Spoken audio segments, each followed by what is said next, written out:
Welcome to Rocky Broad Solar, where we encourage you to make the current flow. On today's episode, I'd like to go over kind of my thoughts on the aftermath of Hurricane Helene.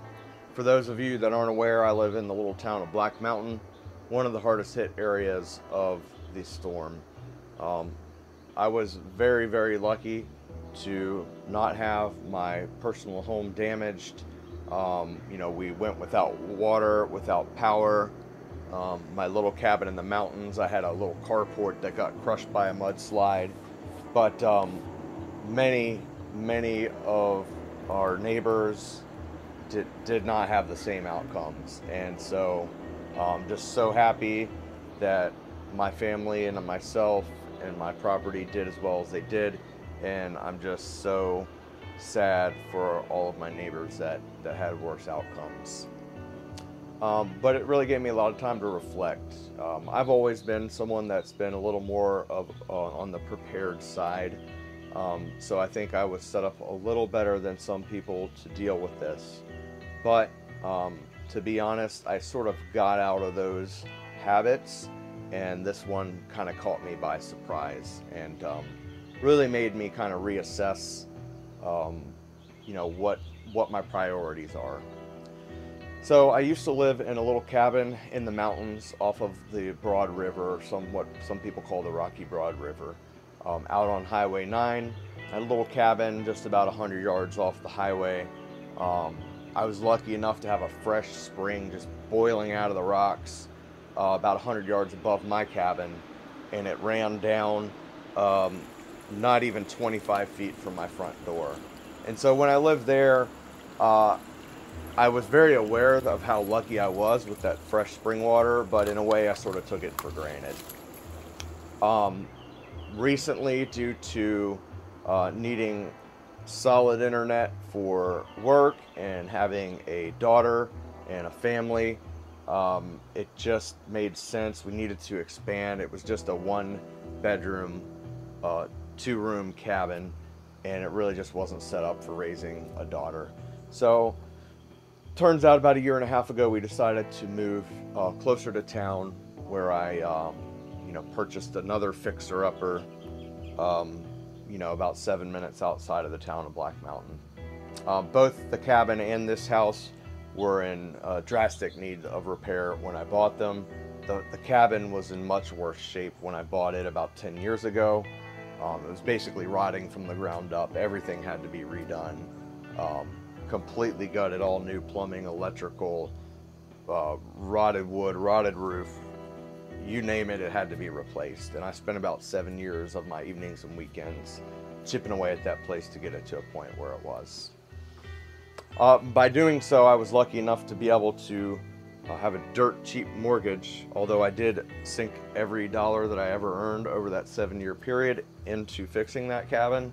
The mortgage out there is just dirt cheap, and we were able to hold on to it when we purchased this home in town, and I was able to rent it out. 10 years ago, you never could have told me I would have been a landlord and owned 2 homes, but with enough hard work and perseverance, it's that the future is uncertain. So what I'm getting at here is, now that we're in town, we are on city water. And moving here, that was always a thought in the back of my head. I'm the kind of person that just likes to rely on myself. I don't like to be reliant on anyone else. And with city water, you're reliant on the city to provide you with your water. And in the hurricane, that's one of the utilities here that went out. And honestly, I sort of got out of the habits of being really prepared for things like this. And water was one thing that we really just weren't set up for. Luckily, we are in a region where the surface water, streams, creeks, springs, lakes are in abundance. And, I was still able to go down to a creek, fill up water, carry buckets to flush the toilets, we could boil some to bathe in, and we even have a nice water filter that we could run through and drink that water. So the next thing is power. Earlier this year, we had about a 30 some hour power outage that prevented me from being able to work. And so I went out and bought a little generator from Tractor Supply. I think it's a 7,000 or 8,000 watt generator, and I wired up a generator interlock kit in my basement with a little plug outside. I'm so thankful that I did that, because it did allow us to keep our fridges and freezers cold sporadically over the course of the hurricane when there were no utilities. One thing I did not do was store enough gas to run that generator. So although I had the generator, I did not have enough gasoline on hand, and there was no gasoline anywhere to be seen. Luckily enough, I was able to take the gas tanks out of my boat and transfer that gas to the generator and just run it sporadically for an hour, a couple times a day, to keep the fridges and freezers cold. We did end up losing all of our stuff in the fridges and freezers by the time it was all said and done, because, you know, when you're not running that generator 24/7, things just tend to thaw out.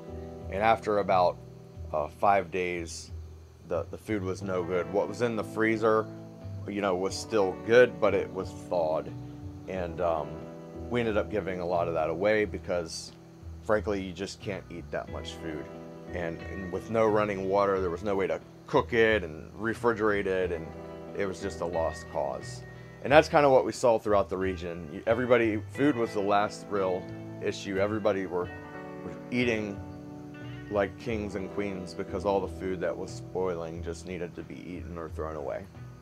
So obviously, for those of you running on a generator, storing plenty of fuel on hand is critical, because without fuel, that generator is worthless.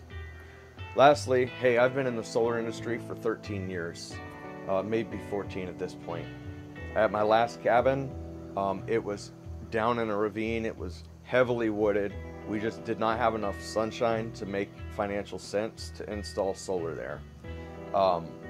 About 5 years in, we took some trees down to have a garden, and you know, I still could have put some solar up there, but I didn't, because it still didn't get a great solar window. It would have to be a ground mount up behind my house. The cost was significant, and I just didn't invest the money. Looking back, that would have been a great feature, and had I still been living there, I would love to have it, or would have loved to have something for my tenant. Here at the new house, I've been focusing on fixing it up. You know, again, it was plywood floors, broken single pane windows. It was in major disrepair.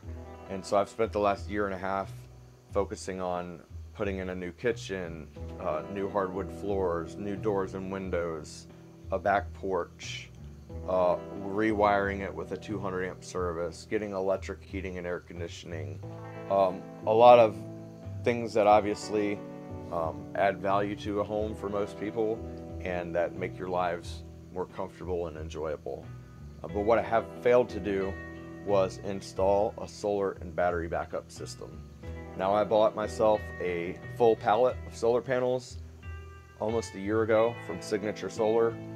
They had some great deals at that time, and I just pulled the trigger. I couldn't wait any longer. But I've sort of been, you know, hey, solar is not cheap, right? Well, I'll be the first to admit, solar panels are not that bad, but the inverters, the batteries, all that balance the system, it adds up quickly, and it is expensive.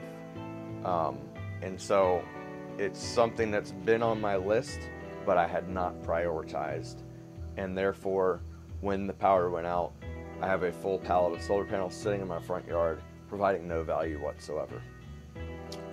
So in retrospect, that is now my number one priority here at the house, is I am going to get this system installed, get us set up with battery backup, have a way to have a generator, be able to recharge my battery in the event that we don't have sun. That's just critical to really surviving some kind of prolonged utility outage. The next most critical thing, again, most people think food. Food was plentiful. Food was the last thing that we were worried about. Communication, right? The storm took out all cell signal. There was no cell signal here for almost a week. It would just say SOS only or no service. Towards the end, you would get full bars for a couple hours, and then it would go down again. Obviously, all the Charter Spectrum lines were demolished, and nobody has internet still. And so communication was limited.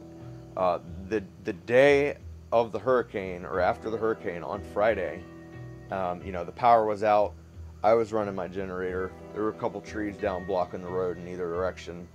And, I'm sitting here telling my wife that we could still be going to the beach over the weekend, and we're just waiting for the road to get cleared. Everything was going to be fine. We were going to head to Georgia and spend some time with family at the beach. Little did I know, less than a 5-minute drive away, people had lost their lives. People's homes were completely underwater. All the roads were impassable. Literally 1 out of every 5 telephone poles had been snapped off and fallen down. The place was a wreck, and I really had no idea because I had no form of communication, and neither did any of my neighbors.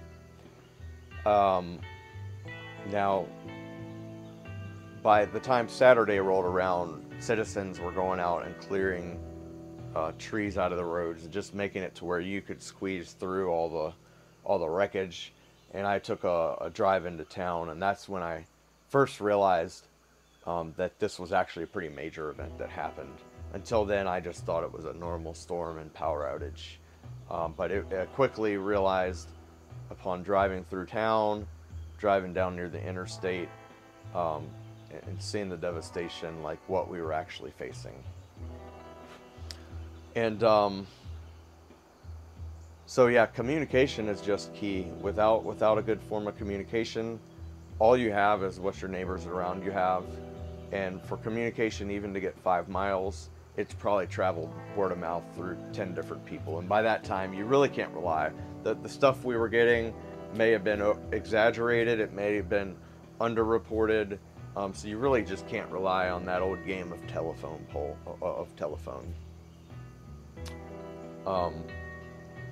Now this is now, I'm back at the home here. We do have power and water restored. We're one of the first people. Luckily, we back up to the North Fork Reservoir, and it sounds like they only had to repair 1 main line to get our road up and running with water. And my guess is they also needed to get the reservoir hooked up with power, because we all now have power on as well. What we don't still have is any communication. We do have sporadic cell service, but no internet. And so at the cabin, when I lived out there, we had no internet, wouldn't go out there. So, I had tried a variety of different things, satellite internet, Verizon internet. That ended up going down when they put up 5G because it just wouldn't reach out there. And so at that time, Starlink was unavailable, but I was able to get a Starlink for RVs dish. And I ran on that for almost a year out at the cabin. Due to being down in the ravine and having major tree cover, I actually had to buy a 50-foot carbon fiber satellite mast that got the dish high enough above the house to get somewhat of a decent signal. I still had obstructions, but I was able to make it work. Now, when moving into town, we had Charter Spectrum, and I just packed that away in the basement. And luckily, over the weekend, I just found out that Starlink was giving away free internet access to everyone in the region for up to 30 days due to the effects of Hurricane Helene. And I was able to set that up late last night on my chimney, just putting up the portable stand, and I am up and running with internet, unlike all of my neighbors that are on Charter Spectrum. So, even for people that get reliable internet, hey, a Starlink dish, it's not cheap. It's about $200 or $350 at the time of this video, but you can pause and start your service anytime you want. And so even just buying one, getting it set up, getting internet, having it ready to rock, you can pause your service for an indefinite amount of time and just store it away. And then if and when anything happens that you have a major outage of internet, You could just break that thing out, and it's simple as getting on your app and a toggle of a switch in order to be up and running with the internet. And I'm so glad I had that, because again, communication is so important. And in my case, it's time to go back to work, and I have to have internet in order to work. I do work from home, and I spend all day in front of a computer online. So those were kind of my thoughts. You know, everybody thinks of food in a disaster. You know, hey, rice and beans are cheap. You can buy enough rice and beans to feed yourself for a year for, you know, under $1,000. But water, power, and communications, in my opinion, were the three main things that I was lacking in this hurricane, and that I'm going to focus on fixing moving forward. Getting my solar and battery system set up is my #1 priority, and I'm sure it is for a lot of people in the region. If anyone nationwide needs solar and battery systems, please don't hesitate to reach out. You can click on my link down below. It's the Rocky Broad Solar Intake Form. You just click on that link, fill out a few questions, and I can get back to you within a few days with a zero-cost, pressure-free quote to put solar and storage on your home. If you are in the Duke Energy or Duke Energy Progress region, you could take advantage of the Duke Power Pair rebate. You get up to $9,000 for going solar and batteries. And the only caveat there is that you give Duke the ability to use your battery. I think it's around 43 times a year. I may be wrong on that number, but essentially, hey, the grid needs help too. When there are peak demand events, Duke is willing to pay a large amount of money to use your battery to discharge to the grid when in need. And that's kind of what you do in order to qualify for that rebate. Again, thanks so much for watching. I really appreciate each and every one of you. I look forward to making some good videos installing my system here in the coming weeks. I hope that you and all of your families are safe and survive the storm without any major catastrophes. Thanks again. Take care.